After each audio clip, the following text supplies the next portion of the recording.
विश्वेश्वराय नरकान्तकतारणाय कर्णामृताय शशिशेखरधारणाय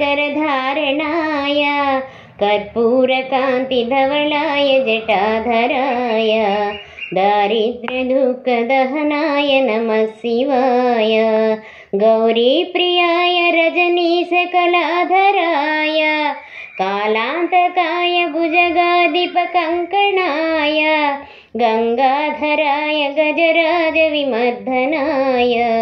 दारिद्र्यदुःखदहनाय नमः शिवाय भक्तप्रियाय भवरोगभयापहाय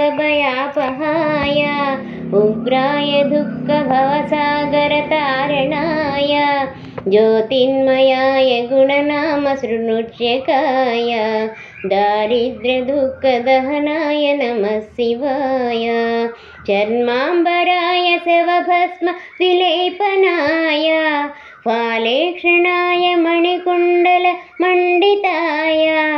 मञ्जीरपादयुगलाय जटाधराय दारिद्र्यदुःखदहनाय नमः शिवाय पञ्चाननाय फणिराजविभूषणाय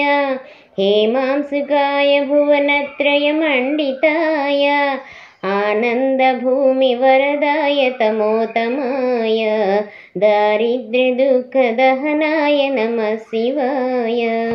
भानुप्रियाय भवसागरतारणाय कालान्तकाय कमलासनपूजिताय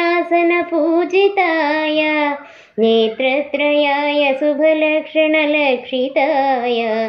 दारिद्र्यदुःखदहनाय नमः शिवाय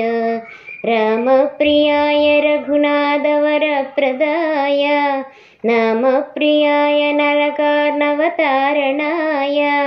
पुण्येषु पुण्यभरिताय सुरचिताय दारिद्र्यदुःखदहनाय नमः शिवाय मुक्तीश्वराय फलदाय गणेश्वराय गीतप्रियाय वृषभेश्वरवाहनाय मातङ्गचर्मवसनाय महेश्वराय दारिद्र्यदुःखदहनाय नमः शिवाय दारिद्र्यदुःखदहनाय नमः शिवाय दारिद्र्यदुःखदहनाय नमः शिवाय